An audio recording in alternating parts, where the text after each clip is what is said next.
दोस्तों, आजकल चॉकलेट्स खाना किसे पसंद नहीं है। त्योहार हो या पार्टी, चॉकलेट्स के बिना सब अधूरा लगता है। और अब तो लोग इसे तोहफे के तौर पे भी एक दूसरे को देने लगे हैं। चॉकलेट की लोकप्रियता का श्रेय जाता है कैडबरी कंपनी को, जिसने भारत ही नहीं बल्कि कई देशों के छोटे छोटे घरों में भी इसे पहुंचाया है। दोस्तों, चॉकलेट्स खाने में स्वादिष्ट तो होती हैं, लेकिन क्या आपने कभी ये सोचा है या जानने की कोशिश की है कि इतनी टेस्टी चीज आखिर बनती कैसे है। इस वीडियो में हम आपको चॉकलेट से जुड़ी हर छोटी जानकारी देंगे। कैसे बनती है कैडबरी चॉकलेट, क्या है इसके मुख्य इंग्रेडिएंट और किस तरह से ये फैक्ट्री में तैयार होती है, और क्या है अमिताभ बच्चन से जुड़ा कैडबरी का मामला। दोस्तों, आज घर घर में खाई जाने वाली कैडबरी डेयरी मिल्क चॉकलेट को हम तक पहुंचाने का क्रेडिट जाता है कैडबरी कंपनी के मालिक जॉन कैडबरी को। दोस्तों, यूके के स्थानीय लोगों को एक समय में शराब की बहुत बुरी लत लग चुकी थी। लोग उसका सेवन खाने से ज्यादा करने लगे थे और जॉन कैडबरी लोगों की इस आदत से परेशान हो रहे थे, क्योंकि वो जानते थे कि इतनी बड़ी मात्रा में शराब का सेवन लोगों की सेहत पर बहुत बुरा असर डाल सकती है। उन्होंने इसका तोड़ निकालने की ठानी। लोगों से पूछने पर मालूम हुआ कि शराब का सेवन सिर्फ उसके स्वाद की ही वजह से होता है, और अगर लोगों को इससे अच्छे स्वाद की कोई चीज मिल जाए तो वो शराब छोड़ देंगे। यहीं से सफर शुरू हुआ जॉन कैडबरी की खोज का। उन्होंने इस चीज की खोज करनी शुरू कर दी कि वो आखिर ऐसा क्या बनाए जिससे लोगों को शराब से राहत मिले। लंबी खोज और स्टडी के बाद उन्होंने कई इंग्रेडिएंट्स मिलाकर हॉट चॉकलेट की रेसिपी बनाई और उसे लोगों तक पहुंचाया। हॉट चॉकलेट लोगों को पसंद आया और धीरे धीरे लोग शराब छोड़कर उसकी ओर बढ़ने लगे। लोगों को अब शराब से अच्छा स्वाद हॉट चॉकलेट का लगने लगा था और इसकी बिक्री भी खूब होने लगी। साल 1897 में एक बार हॉट चॉकलेट बनाते समय फैक्ट्री में कई इंग्रेडिएंट्स बच गए थे, तो उसे बार की शेप में पैक करके रख दिया गया, जिससे आविष्कार हुआ चॉकलेट का, और यही से बनी कैडबरी की डेयरी मिल्क चॉकलेट। जब ये चॉकलेट बाजार में उतरी तो लोगों के बीच इतनी फेमस हो गई कि उस समय इंग्लैंड की क्वीन विक्टोरिया तक भी इसकी चर्चा होने लगी, और वो खुद को डेयरी मिल्क चखने से रोक नहीं पाई। एक बार चॉकलेट चखने पर उन्हें भी आम लोगों की तरह इस चॉकलेट की आदत हो गई, और तब उन्होंने कैडबरी को रॉयल कॉन्ट्रैक्ट दिया, जिससे वो शाही घराने में चॉकलेट सप्लाई करने लगे। तब का शुरू हुआ सिलसिला आज भी कायम है। आज इतने सालों बाद भी इंग्लैंड के शाही घराने में कैडबरी कंपनी ही चॉकलेट सप्लाई करती है। उस समय क्वीन विक्टोरिया को खुश करने के लिए चॉकलेट की पैकिंग पर्पल कलर से की जाती थी, क्योंकि पर्पल कलर रॉयल्टी का प्रतीक था। केवल शाही परिवार के लोग ही उस जमाने में पर्पल कलर के सामान का इस्तेमाल करते थे। आम लोग उस रंग की चीजें लेने या पहनने की सोच भी नहीं सकते थे।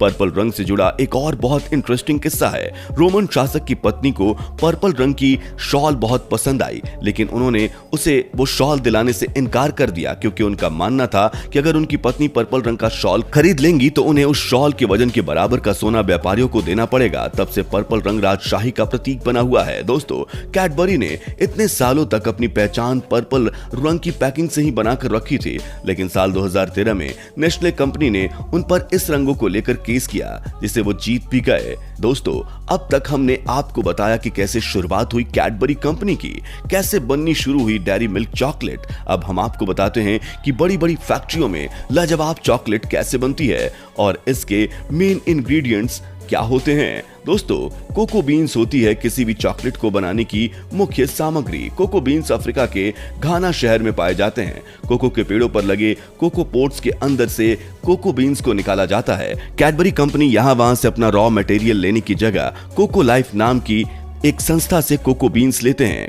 कोको लाइफ घाना में रह रहे लोगों के विकास के लिए काम करती है और कैडबरी को अच्छी क्वालिटी का रॉ मटेरियल मुहैया कराती है। घाना से कोको बीन्स खरीदने के बाद उसके सेल को बीज से अलग किया जाता है और फिर बीन्स को रोस्ट किया जाता है। माना जाता है कि कोको बीन्स को रोस्ट करने से उनका स्वाद बहुत अच्छा हो जाता है और साथ ही उसमें से अच्छी खुशबू भी आती है। रोस्ट कोको बीन्स को एक बड़े से ग्राइंडर में पीस कर उसका पाउडर बनाया जाता है और आगे भेजने से पहले इस जगह थोड़ा सा पाउडर रोक लिया जाता है, जिससे बाद में कोको बटर बनता है। अब इस पाउडर में खूब सारी चीनी और दूध मिलाकर एक गाढ़ा पेस्ट बनाया जाता है, जिसे वैक्यूम ओवन में डाला जाता है। फिर से पाउडर बना दिया जाता है और फिर से इसका पेस्ट बनाया जाता है, जिसे दोबारा वैक्यूम ओवन के जरिए पाउडर का रूप मिलता है। दोस्तों, 3 बार पाउडर से पेस्ट इसलिए बनाया जाता है जिससे चॉकलेट का स्वाद और अच्छा होता जाए। अब अगले स्टेप में उस कोको बटर को इस मिश्रण में मिलाया जाता है, जिसे पहले ही स्टेप में अलग कर लिया गया था।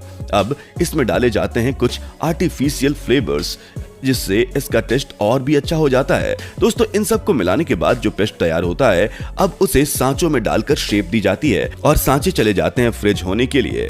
यहाँ तक लगभग हमारी चॉकलेट बनकर तैयार हो चुकी है, लेकिन अभी भी एक छोटा और अहम स्टेप बाकी है। जब चॉकलेट फ्रिज हो जाती है तो उनके ऊपर एक ग्लोसी एडिबल लेयर चढ़ाई जाती है, जिससे ये चॉकलेट जल्दी पिघलती नहीं। अगर चॉकलेट के ऊपर ग्लॉसी एडिबल लेयर ना लगे तो वो फैक्ट्री से निकलते ही पिघल सकती है। हम तक पहुंचना तो बहुत दूर की बात है। अब बारी आती है पैकिंग की। दोस्तों पैकिंग से पहले चॉकलेट्स का वजन सेंसर मशीन से चेक करके आगे भेजती है और किसी भी पीस का वजन कम या ज्यादा होता है तो उसे आगे जाने से रोक दिया जाता है। दोस्तों अभी आपने जाना कि एक आम चॉकलेट कैसे बनती है, लेकिन जैसा कि आप भी जानते हैं कि चॉकलेट्स की विभिन्न प्रकार की वैरायटी और फ्लेवर्स बाजारों में मौजूद है, जिसमें से सबसे ज्यादा पसंद किए जाते हैं fruit and nut, Cadbury, Bubbly और ओरियो। ज्यादातर फ्लेवर्स को बनाने की तकनीक भी सेम ही होती है। फ्रूट्स एंड नट चॉकलेट बनाने के लिए मिश्रण को सांचे में डालने से पहले कंटेनर्स में काजू, बादाम और किशमिश के छोटे छोटे टुकड़े मिला दिए जाते हैं और वहीं माना जाता है कि कैडबरी, बबली को बनाने के लिए इसमें बेकिंग सोडा का इस्तेमाल होता है,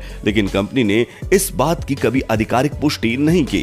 दोस्तों डेयरी मिल्क पूरे विश्व में खाई जाने वाली सबसे लोकप्रिय चॉकलेट है, जिसे लोग आंख बंद करके पूरे विश्वास के साथ खाते हैं और इस बात को जानने के लिए भी उत्सुक रहते हैं कि आखिर उनकी फेवरेट चॉकलेट बनी किस चीज से है, लेकिन कंपनी इसे बनाने का सीक्रेट लोगों के साथ शेयर नहीं करती। कैडबरी चॉकलेट की लोकप्रियता बढ़ती ही जा रही थी। यह घर घर में पाई जाती थी और बच्चों की तो ये फेवरेट ही थी।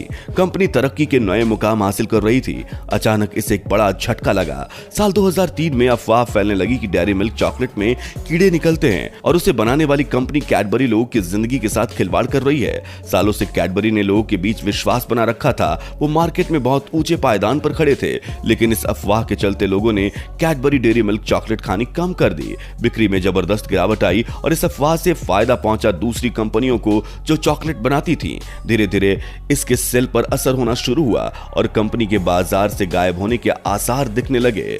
ऐसे में कंपनी को लोगों का विश्वास जीतना था। लोगों को सुनिश्चित करना था कि ना तो उनकी चॉकलेट में कीड़े होते हैं और ना ही वो लोगों के सेहत के साथ खिलवाड़ कर रहे हैं। उनके इस डूबते जहाज को पार लगाया सदी के महानायक अमिताभ बच्चन ने। जी हाँ दोस्तों, उन्होंने ऐसी एड फिल्म बनाई जिसमें अमिताभ बच्चन कैडबरी के प्रोडक्ट यूनिट का सुपरविजन करते हुए चॉकलेट को टेस्ट करते हैं और लोगों को विश्वास दिलाते हैं कि डेयरी मिल्क में किसी तरह की कोई मिलावट नहीं है, ना ही उसमें कोई कीड़ा पाया जाता है। कंपनी की यह स्ट्रेटजी काम कर गई और बिग बी पर लोगों ने विश्वास दिखाया और वापस डेयरी मिल्क खरीदना शुरू कर दिया। इससे कंपनी पर मंडरा रहे संकट के बादल छट गए। दोस्तों आजकल के आधुनिक समय में जब हर चीज कंप्यूटराइज होती जा रही है तो चॉकलेट बनाने वाली कंपनी भी कंप्यूटर के इस्तेमाल से अपने प्रोडक्ट्स को और अच्छा करने में लगी है। आपको जानकर हैरानी होगी कि चॉकलेट के मिश्रण का टेस्ट कंप्यूटर करते हैं। जी हाँ, चॉकलेट की गुणवत्ता कंप्यूटर परखता है। कंप्यूटर इसे खाने वाले इंसान के मुंह से निकले फॉर्म्स को टेस्ट करके बताता है कि कहीं चॉकलेट में कोई डिफेक्ट तो नहीं। सोचिए, ये सारा काम मशीन चॉकलेट को चखे बिना ही करती है। जैसे अच्छे खाने के जायके का अनुमान हम इंसान उसकी खुशबू से लगाते हैं, वैसे ही कंप्यूटर चॉकलेट की गुणवत्ता पर मुहर उसे सूंघ कर लगाता है। दोस्तों 19वीं शताब्दी में लोगों को शराब से छुटकारा दिलाने वाली कंपनी आज किस मुकाम पर खड़ी है ये हम सब जानते हैं। हमारे सारे त्योहारों में डेयरी मिल्क की हिस्सेदारी जरूर रही है। मेहमानों का मुंह मीठा करने से लेकर उनके तोहफे में भी शामिल रहती है डेयरी मिल्क। आज पूरे विश्व में 35 करोड़ से ज्यादा डेयरी मिल्क चॉकलेट खाई जाती है और इसकी सेल विश्व भर में 11.08 बिलियन डॉलर तक है। डेयरी मिल्क विश्व की तीसरी सबसे बड़ी चॉकलेट बनाने वाली कंपनी है। आपने भी अपना मुंह इस चॉकलेट से कभी ना कभी मीठा तो किया ही होगा। तो दोस्तों कैसी लगी वीडियो, इसे लाइक करके अपनों से शेयर करना ना भूलें, तभी तो और लोगों को भी मालूम चलेगा कि इतनी यमी चॉकलेट आखिर बनती कैसे है। आपसे फिर मिलेंगे एक और वीडियो के साथ। बाय।